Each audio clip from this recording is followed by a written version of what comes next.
partir de ahora comienza Dejando Huellas. Un programa para la autogestión del desarrollo humano.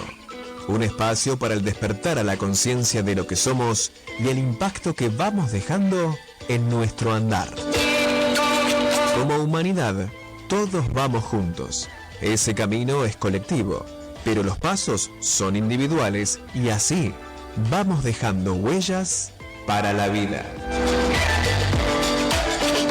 Conducen Yuleika Guzmán y Samuel Capozzoli.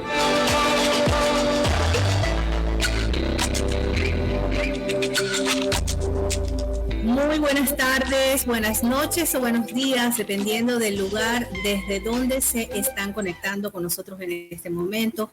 Bienvenidos a una nueva edición de Dejando Huellas con, por este lado, Yuleika Guzmán desde Buenos Aires y Samuel Capozzoli desde Uruguay. Gracias por sintonizarnos hoy a través de nuestra plataforma www.masqueunaradio.com.ar o por la app de Facebook, YouTube o Twitch como MQR Más que una Radio. Por ahí nos pueden ver y escuchar y comunicarse con nosotros a través de sus mensajes. Bueno, agradecemos también la presencia de nuestros patrocinantes, la Escuela de Geometría Sagrada y Cábala Esotérica, con 12 años compartiendo saber y magia para la excelencia. Lo pueden encontrar en Instagram como @esgeometría sagrada. @esgeometría sagrada. Y Victoria Beauty Salón, Centro de Belleza Integral para la Mujer, como @victoriabeauty.be. Muy bien. A ver, entonces ahora sí vamos a prepararnos a ver de qué vamos a hablar hoy, Samuel. ¿Cuál es el tema que traemos para compartir con nuestros escuchas? Hoy el tema va a estar súper interesante porque vamos a hablar de la familia. ¿Será un recurso o una limitante que nos pusimos en el camino? ¿Cómo vamos a ver a la familia? ¿Cómo hemos visto a la familia entre nosotros? ¿De qué manera sentimos que la familia nos sirvió quizás de impulsador? ¿Okay? O de reto para poderlo aprovechar como un recurso, o fueron realmente esas fórmulas castigadoras, que decimos castigadoras y todo lo demás, que en el fondo nos entregaron amor y pasión de la manera en que lo sabían hacer. Vamos a ver de qué manera se mira ese tema, ¿no? Por ahí vamos a ver qué te pasó a ti, qué me pasó a mí, cómo es que lo vemos, de qué manera nos sirve y nos ayuda a avanzar. Así es. Y bueno, para hacer esta conversación más amena, como siempre les invitamos a prepararse un tecito, un cafecito, mientras nos acompañan, y ustedes para tener ese tiempo de poder hacer esta preparatoria y disfrutar con nosotros de esta bebida o de lo que sea que para ustedes les sirva en este momento, les vamos a dejar la primera pausa musical con un tema que es de fiesta. Ok, seguimos al aire entonces con nuestro tema de hoy, la familia. ¿Es un recurso o es una limitante? A ver, en el programa Dejando Huellas siempre procuramos contar nuestra experiencia en relación al tema que nos ocupa. Así que hoy, pues nada, esa aproximación a lo que es la familia, como ese sistema que puede ser un impulso o que podemos percibir, ni siquiera ser, que podemos percibir como un impulso o como un aspecto limitante. ¿Cómo lo viviste tú, Samuel? ¿Cómo fue para ti este ser parte de la familia Capozzoli? Marrazzo. Claro. Nada muy ítalo-venezolano, mentira, sí, italiano con honores y Venezuela amorosamente bien también con honores, aunque mis padres vengan de Italia, pues nuestra tierra de crianza fue Venezuela. En mi caso, yo siento que mi familia fue potenciadora, participé en todos mis procesos. Yo tuve en grado de sección a un papá cómplice de todos mis procesos de aprendizaje. No solo de los aprendizajes académicos, vamos a decirlo así, del bachillerato, de la primaria, pero un papá y una mamá presentes en todos los eventos, más bien de sobredosis de presencia, y una mamá que trató de hacer lo mejor que podía con lo que sabía. Y ambos fueron bien interesantes, pero con papá tuve una relación muy interesante, tuve una relación muy de cómplice. Cuando yo empecé a entrar en el mundo mágico, en el mundo esotérico, a los 12 me involucro un poco con parapsicología estando en la primaria, y después comienza un momento de aprendizaje, un quiebre que se hace largo dentro del mundo católico y siguiendo todos los lineamientos católicos, pero después cuando me involucro en la parte iniciática con la masonería, el rosacrucismo y todo lo demás, el cómplice que me llevaba al aeropuerto para que me fuera a las iniciaciones era papá. Mamá se quedaba mortificada en casa, pero Claro. papá era el sinvergüenza que te decía a qué hora tengo que buscar. Y si había una iniciación en Venezuela, que me pasó con mucha frecuencia, que era en el interior, entonces nos íbamos de viaje, entre comillas, y aparecía por allá como diciendo, no, estuvimos de viaje. Mentira, estuvo conmigo en una iniciación y él se quedaba afuera y compartía espacio, pero era más que todo un jugador cómplice de tu aventura y de tu descubrimiento Sí, en la claro. vida. Claro. Y de adulto después me sirvió más que de los consejos que los recuerdo casi siempre todos, sino de ese personaje que ratificaba lo que yo decía, ¿no? Entonces en una oportunidad me hizo reír mucho, Yuri, porque él decía que si la muerte era a través de la resurrección, que a él no le servía, porque él tenía enfisema pulmonar y tenía un fabricador de oxígeno. Entonces, que a él le servía más lo que yo le estaba diciendo de la reencarnación, porque era un negocio de mejor calidad. Porque coño, reencarnar es un cuerpito nuevo, pero resucitar no, porque resucitar significaba nacer con el mismo cuerpito desbaratado otra vez y eso eternamente no. Eso como que no. No. La novedad, la novedoso, renovar el Sí, empaque. Qué bello tu papá. Ya. Bueno, qué lindo. ¿Y a ti cómo te fue? Cuando ¿Cómo fue hablas eso? de él, cuando tú hablas de tu papá, salud, mira, aquí también tenemos un Un cafecito. café rico. Salud para todos nuestros oyentes que en este momento están tomándose su café o su té. Fíjate que es lindo cuando tú hablas de tu papá y esa emoción que aflora, esa conexión, ese entusiasmo al referirte a él, ¿no? En mi caso, mi familia fue como un poco ambivalente. ¿Sí? Yo tenía como por una parte mucho apoyo, mucho amor, impulso para salir adelante desde ese mensaje de fui la primera hija, la primera nieta, la primera sobrina, la primera hija, entonces mucha gente mirando y era como, ¿sabes?, el sueño de la familia, por supuesto. Entonces lo que yo no podía estar necesitando, lo que a mí me interesaba, la familia buscaba de alguna manera ofrecerlo, ¿no? Y por otro lado también estaba un aspecto de moralidad y de valores que de alguna manera contrastaban un poco con lo que la persona, significaba dentro de ese sistema. Y ahí por eso te hablo de ambivalencia, porque a pesar de que yo sentía un gran apoyo y un gran amor de parte de mi familia, habían algunos temas en los que yo no me sentía acorde, yo no me sentía de acuerdo. Y eso, bueno, en el desarrollo de ya pasar de mi infancia a la adolescencia, pues se mostró, ¿no?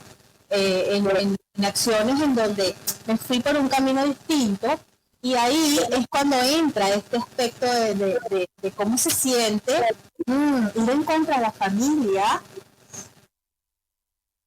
A lo mejor no le va a gustar mucho o no lo entiendan. En mi caso era más que no lo entendía. Así como, ¿tú de qué estás hablando? O sea, ¿qué te pasa a ti con eso? ¿De dónde sacas tú eso? ¿No? Era alguien muy distinto al resto. Y comienza ese internamente esa ambivalencia, ese ir hacia allá y hacia acá, en donde los quiero mucho, pero soy distinto y voy hacia mi propio camino, ¿no? Entonces, bueno, yo tuve que hacer trabajo personal, pues, para ir alineando algunas cosas, porque eso evidentemente me separaba, eso me generaba un tipo de dolor interior, ¿no? En ese Cambio de caminos, sí. Exacto, sí. ¿Tú no sentiste nunca ese momento donde algunas cosas que tradicionalmente eran en tu familia un valor, como algo que ya contigo era y podía ser diferente? Sí, de hecho hubo un quiebre a cierta edad, bien interesante, porque ese quiebre se hace cuando yo digo, bueno, ya yo quiero hacer cosas distintas, ¿no? Quería procesar de manera distinta las relaciones interpersonales en mi casa. Por supuesto, vengo de una cultura muy europea, muy estructurada, donde los padres abrazan y besan a los hijos hasta cierta edad, después de cierta edad, solo en ciertos momentos y en esa altura, digamos, de los eventos, ¿no? Y yo era el que miraba con recelo, por ejemplo, que Yuleika, desde que entraba en la puerta de su casa hasta que iba hasta su cuarto, saludaba a 30 personas y a 30 personas le pedía la bendición. Yo en mi casa eso no existía como buenos europeos. Primero que éramos pequeños, un grupo muy reducido de cohabitantes en mi casa, éramos apenas 4. Y para completar, esa relación de las bendiciones no formaba parte de la cultura propiamente de mi casa. Entonces, no me era divertido. Entonces comencé a ver el quiebre, por ejemplo, como esa situación. Y cuando miré de qué manera miraba mi mamá o mi papá eso que yo estaba mostrando como un quiebre, pues significó también un poco de rudeza, rebeldía, porque al final fui un rebelde dentro de un mundo bastante diferente a como puede ser la rebeldía de otro adolescente de mi misma edad en aquella época. Aquel adolescente estaba buscando irse de bonche, irse de fiesta, no sé, X actividades que era lo normal, lo cotidiano, y a mí si bien eso me atraía, también me atraía mucho el irme de retiro, meterme dentro de las convivencias, mis libros, mis estudios y mis cosas. Entonces, por supuesto, estaba en un mundo, digamos, de balanza, ¿no? Y entonces, por supuesto, al principio había como el típico del recelo a resistencia, pero después entendían que lo que yo estaba haciendo a mí me agradaba y me gustaba y me apasionaba. Y entonces, por tanto, jugaron mucho a esa estructura. Yo te puedo contar alguna anécdota más graciosa todavía. Yo decido, estando en bachillerato, ya graduado de bachiller, a punto de graduarme de bachiller, no seguir la carrera civil, sino irme a carrera militar.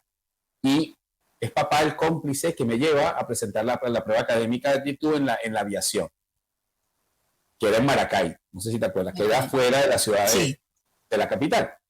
Y él me lleva como si fuéramos a ido a ver unas obras que él quería ver en el interior y tal, no sé qué, y con eso fue que hicimos todo el parapente. Cuando yo voy a revisar el listado, aparezco de quinto. O sea, estaba dentro de la academia porque sí. Bueno, feliz yo, emocionado, yo no sé qué. Pues empieza a hacer presión y aquella mujer empezó a hacer presión del otro lado. Que sí, la mujer es tu mamá. Mi mamá se empieza, los aviones se caen, la gente se muere, que broma militar, que no sé qué. Empezó a salir una guerra psicológica la cosa, ¿no? Depresión por un lado, depresión por el otro. Papá me acompaña, compramos uniformes, compramos todo listo para salir, ya para incorporarme a la academia. Y aquella mujer armó tanto el llanto y puso tanta depresión en el sistema que yo terminé yendo. Ok, claro. Pero eso se quedó postergado porque tiempo después se me presenta en el 88-89 una oportunidad de entrar a la academia bajo condiciones especiales y fue lo que hice. Entonces ella me dijo, no me sirvió de nada. Claro, sí, y eso es interesante porque fíjate que esas cosas ocurren, es decir, yo hago un intento por ir hacia donde lo que yo quiero, hacia donde yo, a ver, mi corazón me está llevando, pero también es cierto que hay una fuerza en el sistema, hay un sistema de creencias, hay valores, hay conexiones emocionales que hacen que de pronto sintamos como una culpa inocente, la llamo yo, ¿no? Es como que, bueno, yo quiero, pero veo a mamá, veo a la casa, veo al sistema, ¿no? Y entonces, de alguna manera, voy como para atrás en estas cosas que quiero hacer y que si es para ti. Mira, en México hay un dicho que dice, si te toca ni que te quites y si no te toca ni que te pongas. Entonces, muchas veces en la vida lo que hacemos es, bueno, postergar esos momentos en los que nos toca ser nosotros mismos. Entonces, fíjate que eso, yo digo que cada quien encuentra su camino, ¿verdad? Para lograr ser quien es. En mi caso fue una situación muy impactante porque yo tenía 18 años. Fue un año, bueno, el año, porque en ese año falleció la mujer con la que yo tenía una gran conexión, que era mi abuela materna, que yo sentía que ella me abrazaba y ella fallece en mayo, en el mes de las madres, fallece mi abuelita. Entonces ese año pues mi corazón se puso muy triste, pero también ese año yo me gradué de bachiller, me inscribí en la universidad, entré en el listado de la universidad y estaba muy contenta porque estaba de alguna manera complaciendo al sistema, es decir, todo el mundo estaba feliz que Yuleika estaba logrando todas esas cosas, ¿no? Sin embargo, ¿qué ocurrió? Había una parte de mí que decía, pero no sé si es eso, no estoy segura. Sin embargo, bueno, yo iba contentica, ¿sí? Haciendo mis cosas. Nada, ¿y qué pasó? Pasó que después, ya tenía yo 3 años de noviazgo con quien en ese momento era mi pareja, mi novio, y bueno, también celebraciones y celebraciones, pues resulta que quedo yo embarazada y se rompe la magia, ¿sí? se rompe la magia. Entonces, en ese momento, ¿por qué se rompe la magia? Pues porque hoy en día ya eso sería cualquier otra cosa, pero en aquel momento, hace 37 años atrás, que es la edad de mi hijo mayor, eso fue en la familia un quiebre, ¿sí? Entonces, la forma en que yo encontré inconscientemente de salir a ser yo misma fue eso. Pero fíjate que es interesante porque es como un poco lo que tú estabas hablando. No es consciente, es decir, no es que nos programamos para hacer las cosas de esa manera. Pero también creo que de alguna u otra forma hay una fuerza superior a nosotros que nos va a llevar a lograr esa independencia, individualidad, ese ser nosotros mismos dentro del sistema, ¿no? Para luego, pues nada, formar nuestros propios sistemas en la vida, ¿sí? Claro. Fíjate que una de las cosas que cuando mirábamos este tema, y te acuerdas que lo conversábamos un poco preparándolo y conversando un poco de lo que está pasándonos ahora, yo decía que yo miraba el tema de manera particular, le decía, bueno, ¿cuántos de nosotros realmente ya adultos siendo creadores de sistemas para nuestros hijos o para nuestro entorno?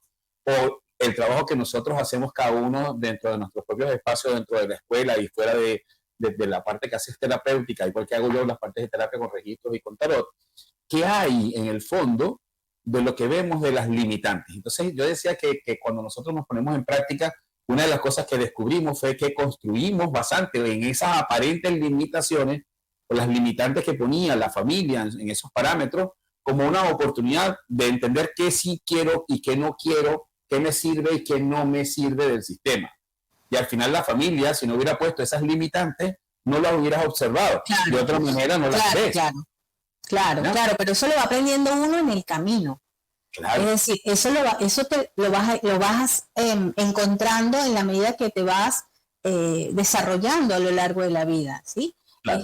Eso lo entendemos ya más grandes, ¿no? Hay un aspecto también bonito que me gustaría compartir antes de que termináramos esta primera parte del programa, Samuel, que tiene que ver con esos juegos, porque fíjense que esa historia que yo conté de lo que me sucede y cómo esa fue mi forma inconsciente de poder lograr seguir perteneciendo al sistema familiar, pero haciendo o siendo la persona que yo soy,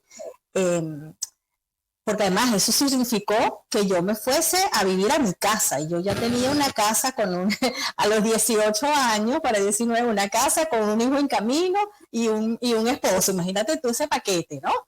Y tú dices, ¿cómo lo hice? Yo no sé cómo lo hice, la verdad. Yo ahorita me pongo en aquel momento y dije, la verdad, ni idea cómo lo hice. Pero ahí está, ya tiene 37 años y está bien, y heme aquí. Pero mira, lo que quiero contar es que, claro, que yo de niña, Samuel, jugaba a eso, jugaba a ser mamá, jugaba a la familia, jugaba a tener hijos, jugaba a tener una casita, una cosa, ¿no? Entonces eso es interesante también.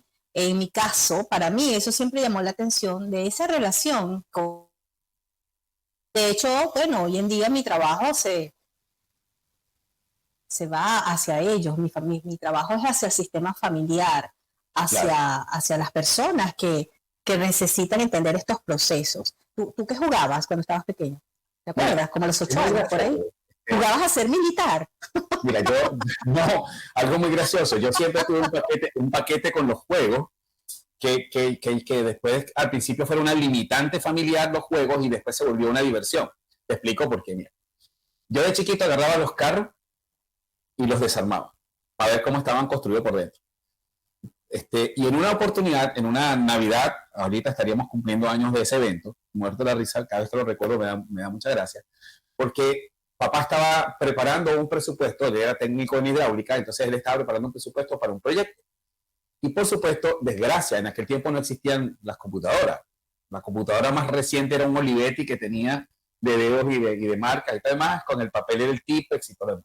Ay, Samuel, no estás descubriendo la edad. No, hombre, él se alejaba y Samuel iba y metía el dedo en la computadora de aquella época, la más moderna, y metía el dedo para ver cómo era que subía la tecla y golpeaba el papel y marcaba en el papel. Desgracia, llega el Niño Jesús y fuimos a preparar la carta del Niño Jesús en una gran juguetería que había en Caracas en aquel tiempo, para que no se nos caiga la cédula, y estando dentro de la juguetería, yo veo la máquina de escribir, pero ni idea. Papá dice, ay, mira este juguete que es una máquina de escribir. Le digo, sí, como la tuya, casi el mismo color, pero yo no se lo voy a pedir al niño Jesús, porque si no, después no me trae otras cosas que sí quiero. Entonces, bueno, se quedó la cosa así. Okay. Damos vueltas por toda la carpeta y el niño Jesús escuchó lo del tema de la famosa máquina de escribir. Pues adivina que trajo el niño Jesús, aparte de los regalos que había pedido, como regalo adicional, la señora máquina de escribir. Por ahí me están mirando y ponen la mano en la cabeza como una desgracia, la gran desgracia. La máquina de escribir llegó el 25 de diciembre, yo empecé a jugar con la máquina de escribir. El 26 salen a hacer las compras de Año Nuevo y me dejan solo con la máquina de escribir. Y me dejan cerca de esa máquina de escribir, había una caja de herramientas que yo sabía dónde estaba, algo como esto, como un destornillador. Ok, comenzaste a desarmar la máquina de escribir, Samuel. Cuando llegué a la casa, que vienen con el mercado, se encuentran con la máquina de escribir desbaratada, desarmada. ¿Por qué? Porque yo tenía que ver cómo estaba hecha la máquina de escribir. Claro, claro. Yo inyectaba las muñecas porque también jugaba ser médico. Y las destruía, todas las muñecas las destruía. Es una limitante de ese Año Nuevo, ¿verdad? Con la máquina de escribir destruida. Papá tenía un gran amigo que trabajaba para Olivetti, que era la gran marca en aquel tiempo de las máquinas de escribir. Aunque la maquinita era una maquinita de juguete, aparentemente bastante buena, escribía, ¿ok? Escribía como tal, no era una gran máquina, pero era máquina. Él fue, llevó la máquina con todas las piezas y partes, el hombre se reía, decía, ¿qué hiciste? O sea, ¿qué pasó aquí? Y le echa el cuento y le dice, claro, tú lo que le tienes que comprar es construirte con juguetes para construir, no juguetes para construir. Tienes que cambiarle la tónica. Pero fue tan limitante esa oportunidad que se sirvió de recursos.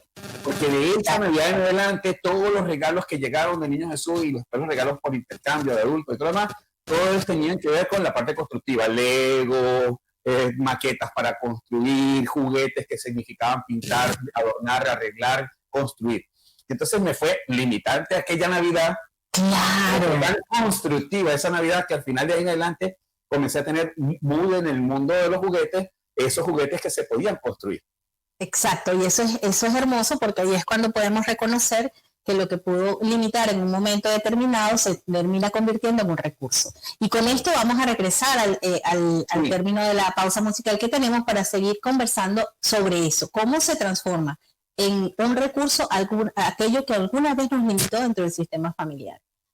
Muy bien, y seguimos al aire, entonces continuamos. Samuel, ustedes no saben lo que dice también cuando está por ahí, está en el Instagram. Y entonces está diciendo que yo tengo mucha experiencia en esto. ¿Qué es eso? O sea, pregúntale a Jordana. Gracias por el reconocimiento. Y sin embargo... Jordana haciendo corazoncitos y yo aquí... Jordana haciendo corazoncitos. Ella siempre nos anima y cuando se echa a perder algo, cuando algo sale mal, ella busca la forma de ayudarnos a componer la cosa. Así que bueno, gracias. Además de reconocer a Jordana y a Carlos, como parte de la emisora que están ahí siempre apoyándonos. Bueno, Samuel, gracias. Vamos a agradecer a las personas que están conectadas en este momento por www.masqueunaradio.com.ar y a través de todas las plataformas que se conectan en YouTube, en Twitch, en Facebook con nosotros en este instante, en todo el mundo. Y Samuel, digamos, dejamos el tema antes de irnos a la canción en cómo pasar de un evento que consideramos en un momento limitante en nuestra vida a mirarlo como un recurso, ¿sí? Y tú pues ya cuando estuviste compartiendo con nosotros lo que hiciste, pues hablaste sobre ese tema en tu experiencia personal, ¿sí? Claro, sí. Y ahora también, fíjate, porque yo creo que cada ser humano va desarrollando, va entendiendo, va aprendiendo, pero también mucha gente asiste a nosotros buscando un apoyo, un acompañamiento, buscando una respuesta, ¿no? Y ahí es cuando ya pasamos de ser esa persona que vivenció algo a ser alguien que puede acompañar al otro a resolver o a entender o a avanzar en algún punto en donde se siente limitado en ese momento. Y muchas veces en mi consulta pues tiene que ver con estas percepciones que tenemos del sistema, ¿no? Esta cosa que decimos que alguien no me cuidó, no estuvo para mí, estuve solo, fui abandonado en el sistema, ¿no? Y que el trabajo con esa persona es acompañarle a que pueda mirar cómo eso fue necesario para que pudiese también hacer contacto con aspectos del mismo, que es de fuerza, que quizás es de poner límite, de reconocer también su potencialidad. ¿Estás de acuerdo con esto? Sí, una de las cosas que quería agregar a lo que estás diciendo es que cuando nosotros nos dedicamos a ayudar a otros con todo lo que hemos aprendido, cuando enseñamos a otros a ayudarse a sí mismos y ayudar a otros también con las técnicas, con las distintas técnicas que pudiésemos enseñar desde la escuela o ponerlas en práctica dentro de las terapias como terapeuta, una de las cosas que tenemos por ventaja es hacerles entender que nosotros somos tan humanos como el que viene a sentarse con nosotros, o el que viene buscando nuestra información.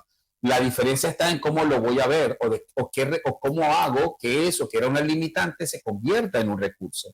La estrategia valiosa es entender que si no hubieran pasado todas las experiencias limitantes, aparentemente limitantes, no las hubiera podido ver como un recurso. En el momento en que yo descubro que tengo una limitación para ver, voy a buscar ayuda para buscar unos lentes para mejorar mi vista. En el momento en que yo comienzo a sentirme mal por algún proceso de cansancio, entonces voy a buscar los elementos necesarios para cubrir esas necesidades. Lo mismo ocurre con cada experiencia de vida. Las experiencias de vida tienen al final, se vuelven un quiebre para entrar al siguiente momento de experiencia. Si a ti no te hubiese pasado el embarazo, probablemente a los 18 no te hubieras ido a vivir con tu esposo a una casa, ¿ya? Y hoy no tendrías un adulto de 37 años, un hombre de 37 años en tu vida.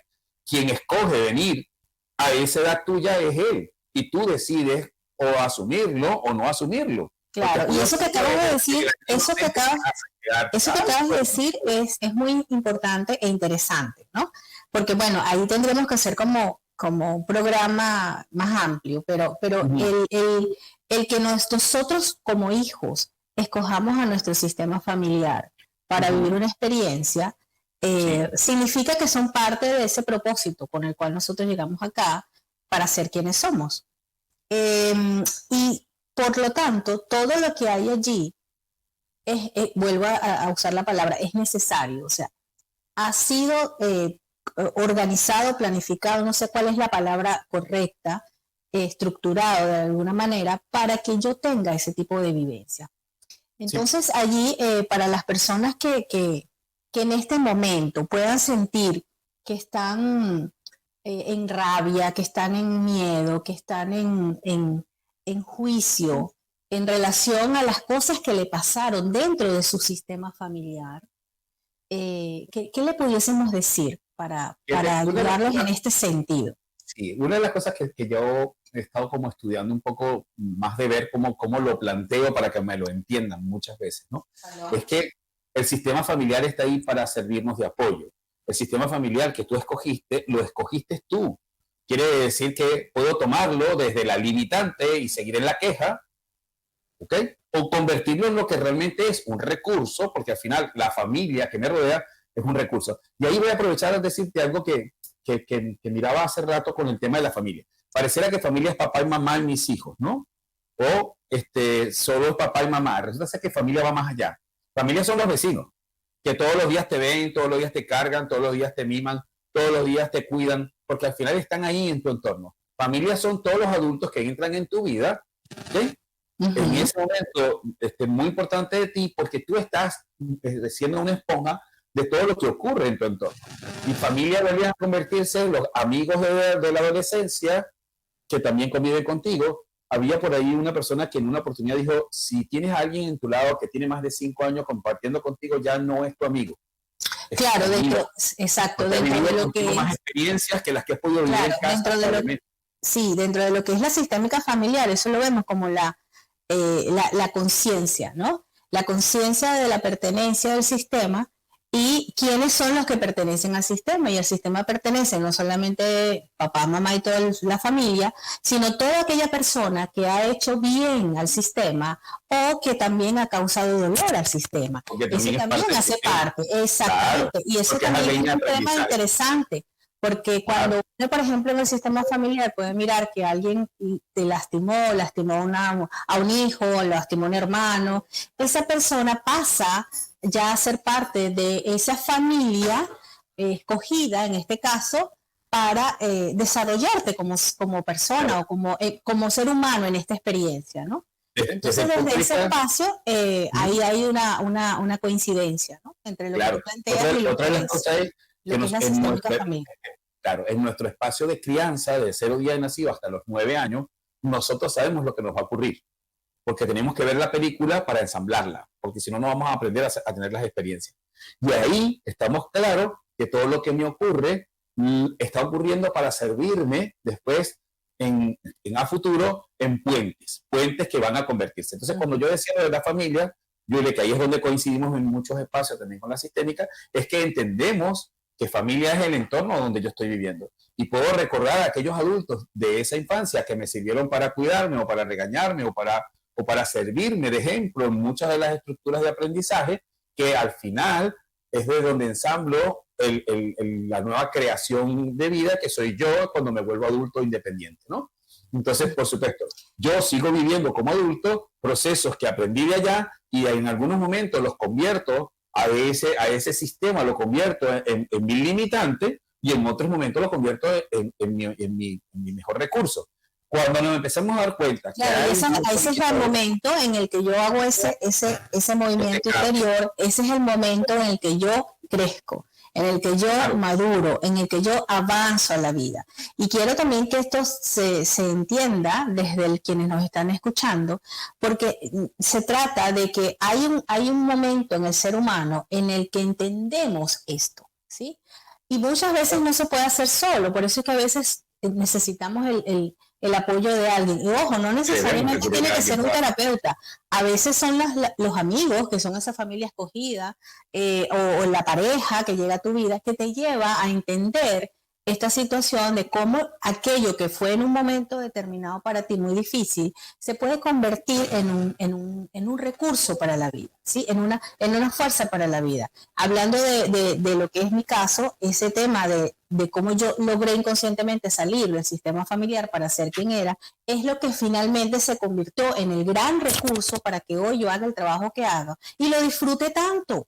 Porque de alguna forma ya yo sabía a qué estaba viniendo para acá, pero no, digamos, no tenía claro ni consciente el camino para lograrlo. Pero, a ver, yo siempre digo que la vida es más grande que nosotros, es decir, hay un aspecto superior que está moviendo hilos y que nos va orientando. Cuando nos vamos saliendo del camino, ¡pac!, te coloca una barrera allí para decirte, hey, vuelve al camino, porque yo necesito que hagas lo que te toca hacer y que seas quien tienes que ser en esta vida. Claro. Entonces, lo que en un momento, y obvio, esto no significa que eso no me dolió, no tuve miedo, no, o sea, yo viví ese proceso, pero luego tuve también que procesar, vivir esa emocionalidad, ese acercamiento que tuve con la situación, para finalmente en un lugar muy interno entender que esto me ha servido también, que esto estuvo bien. Y manejar también ahí todo este tema de la culpa,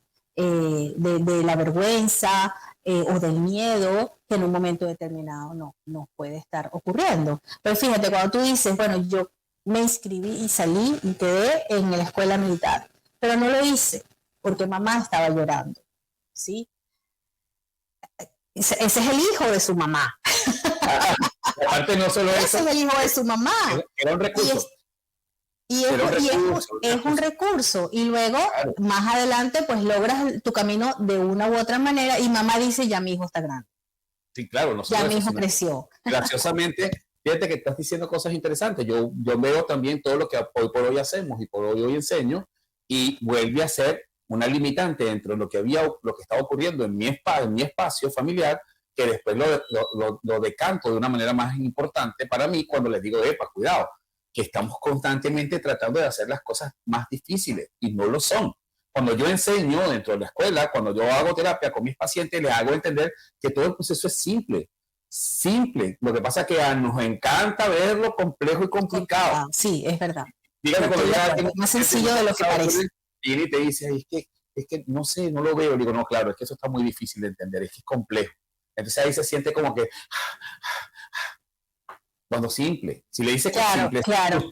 Porque las cosas simples no son atractivas. Cuando nosotros hablamos desde cuando las personas van a trabajar conmigo, esta frase de reconocer lo que es y todo lo que ha sido necesario, aunque parece fácil y lo es muy difícil integrarlo.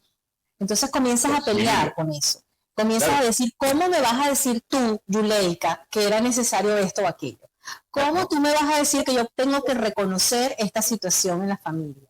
Es que es la única manera, porque si tú no conectas con el amor del alma o con el amor que te une a todo lo que hay a tu alrededor y que está aquí para tu mayor beneficio, pues vas a estar perdido, vas a estar buscando afuera lo que ya tienes dentro, ¿no? Pero aparte de eso, Yuli, una de las cosas más interesantes es que cuando quise ver de qué manera me limitaban las complejidades que querían ponerle a lo que nosotros aprendíamos, o las complejidades que ponían a todo lo que yo estaba aprendiendo, era que decía, epa, es que es simple. ¿Por qué queremos verlo complejo cuando es simple? Y entonces discutía entre la simpleza y la complejidad de las cosas y de los procesos. Y por eso quizás fue muy limitante entender que el sistema te vive constantemente diciendo que es difícil, y tú dices, pero es que es simple. ¿Por qué tenemos que hacerlo complejo cuando es simple? No, es que no, simple no puede ser, no, eso no es posible. No es posible que yo le con una conversación resuelva el problema. No puede ser que Samuel agarre dos cositas de las que él hace y cambie todo. Y es simple. ¿Cómo que es simple? Mira todo lo que está pasando, todo lo que es complejo. En estos días pasaba mi hija estuvo una anécdota ahí graciosa de un robo de un teléfono y tal. Y hoy en el transcurso primero del día me escribía, papi, gracias, porque descubrí lo que tú me decías. ¿Okay? Era lo que más difícil pasaba, que quizás ese momento más complejo que viví cuando me robaron el teléfono y me descubrí que no tenía mi información, me permitió estudiar que hay 1000 cosas por hacer, que hay 1000 formas para recuperar la información, que hay que ser más precavido en cuanto a los procesos. Pero es que es simple. Si llegó el equipo a tus manos, lo pones en un proceso claro. de descubrir. Claro, pero fíjate, lo que tú estás diciendo es ser capaces de detenernos, ¿sí? Ser capaces de detenernos para hacer un trabajo de ir adentro, un trabajo de autorreflexión, un trabajo de qué me pasó a mí con esto, ¿sí? ¿Y cómo lo hago? Y a partir de qué me pasa a mí con esto, pues ahora qué hago con esto, que eso es la madurez, ¿no? Ya cuando uno se hace cargo, lo dejo en lo complejo y se vuelve un bloqueo. Y lo sigo viendo como un obstáculo o lo sigo viendo como una oportunidad. ¿sí? Claro. Y eso ya es una elección, porque hay muchas personas que aún viendo o mostrándosele ese aspecto positivo, proactivo que tiene cualquier circunstancia de su vida, se empeñan en seguir viéndolo como un obstáculo, y eso nos deja en el lugar de la víctima, que es una de las cosas de las cuales tenemos que salir. La familia no es un obstáculo ni un límite, no eres víctima de eso. Claro. ¿No? Es tu responsabilidad tomar el lugar en la vida, y ellos son parte de tus recursos para la vida. Claro, una vez que tú te quedas atrapado en que es limitante, todo lo que ocurre y haces que ocurra sea limitante. Porque ahí es donde te quedas atrapado. Entonces, si vengo a mirar, y eso es importante, esto es mi reflexión con parte del tema, era que yo decía, pero ¿qué ocurre con el 99% de la población? Sigue mirando a la familia como limitante, construye una familia limitante y le entrega al resto de su estructura limitaciones. Claro, porque no puede ser de otra manera. Es que de otra manera, ¿cómo lo voy a hacer distinto si así lo aprendí? Exacto. O sea, no lo puedo mirar de otra manera. Si a mí me fue difícil estudiar, ¿por qué te tiene que ser fácil? Claro, y ahí vamos preservando todo este sistema del sacrificio, de la lucha, que finalmente es una frecuencia que nos separa y nos divide de lo que somos. Del ser divino que somos, que tiene todo el potencial para construir una vida, una realidad que se parezca a ti. Claro, ¿cómo puedo construir algo que no sea limitante cuando yo limitantemente veo que todo tiene que ser sacrificado? ¿Cómo es que eso que Samuel dice que es simple? No, tiene que ser sacrificado, lo que no sea sacrificado, no. En estos días oía a otro personaje y yo decía, pero ¿por qué sigue diciendo? O sea, yo definitivamente iba a veces ciertos líderes al Señor. Claro, pero es que hay ciertos líderes que se la dan de líderes en muchos aspectos. Entonces el hombre decía que a él, que ahora ya lleva una posición bien establecida en su mundo, en el trabajo que hace, no voy a dar el nombre de la persona, porque si digo lo que hace, seguro que van a saber quién fue. Él dice que a él, para llegar ahí, su familia lo castigaba y lo limitó y era pobre y tuvo que sacrificadamente llegar a ser el qué. Que a la familia actual, que a los hijos actuales hay que enseñarles sacrificio. que a la familia Bueno, de los hijos fíjate que, hay claro, que darle pobreza. Le digo, papá, ¿qué estás mira, diciendo? eso que tú estás diciendo, tú sabes que yo siempre he creído, mira, ya nos quedan 10 minutos, Samuel, para Sí, cerrar. viendo el reloj. Y justamente eso que estás diciendo, ¿te acuerdas que te comenté de qué refranes, Samuel, tú recuerdas de la familia? Eso fue nosotros conversando previo al programa, ¿no? No hay mal que por bien no venga. No hay mal que por bien no venga. Ahí. Por ejemplo, aquí hay otro que dice, cría cuervos y te sacarán los ojos. Imagínate tú. De tal palo, tal astilla. O sea, eso no va a cambiar. Claro. O sea, así es tu papá, así vas a ser. Camarón que se duerme se lo lleva a la corriente. O sea, para que Claro. estés pendiente, despiértate, Entonces, porque te va a acabar el mundo. Claro, Se va a acabar el entonces mundo. esas formas de pensamiento, y quisiera dejarlo ya como un recurso a quienes nos están escuchando. Chule. Yo ¿Te acuerdas siempre le digo a la uno gente, muy ¿qué es? interesante? ¿Te acuerdas uno muy interesante que decía casa herrero, cuchillo de palo?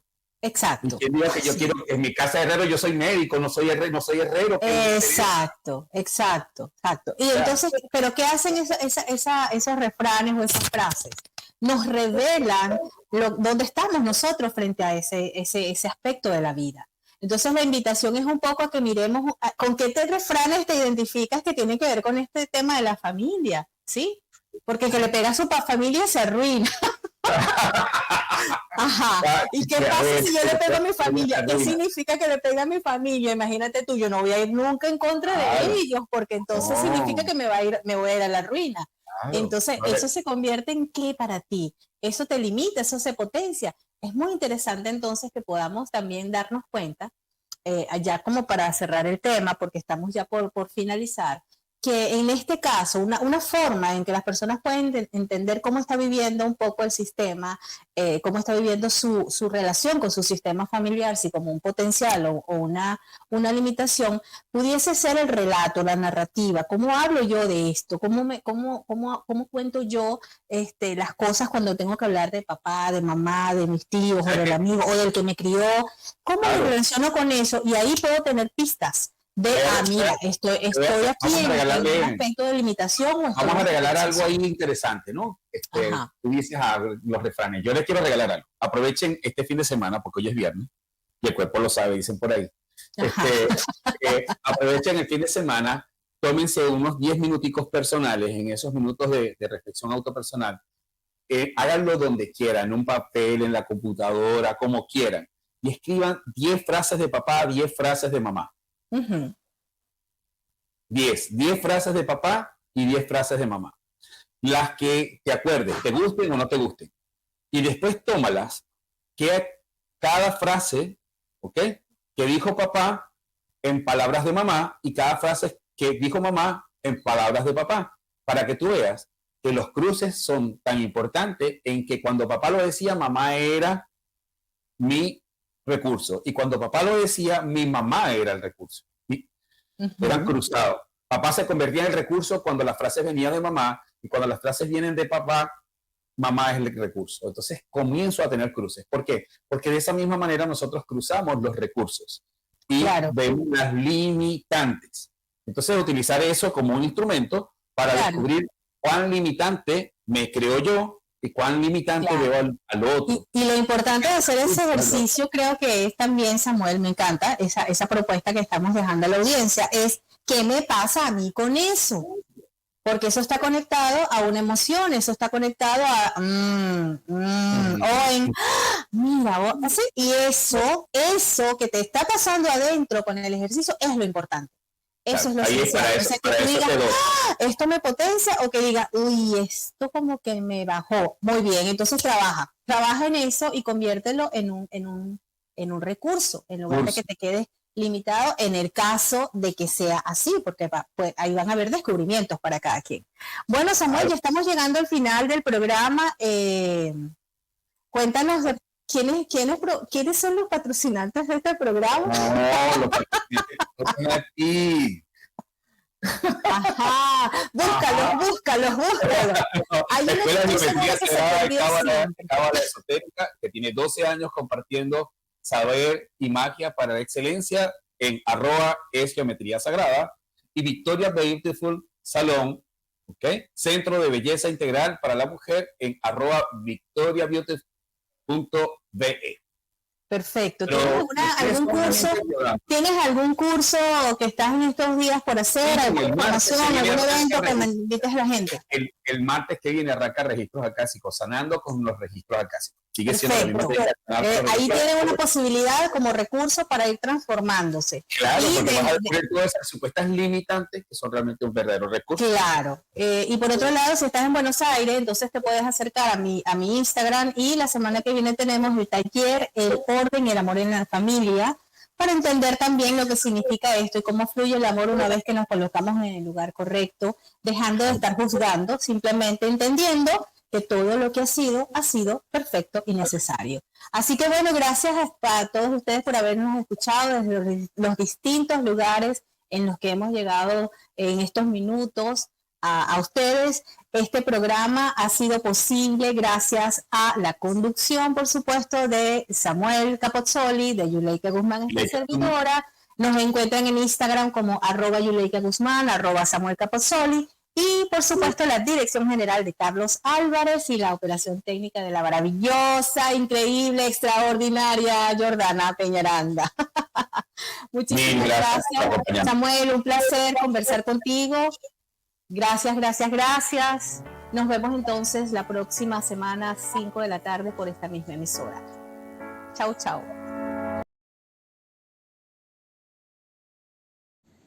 Gracias por escucharnos. Si te gustó, dale like, comenta y comparte este video. Y recuerda suscribirte a mi canal y activar la campanita para estar al día.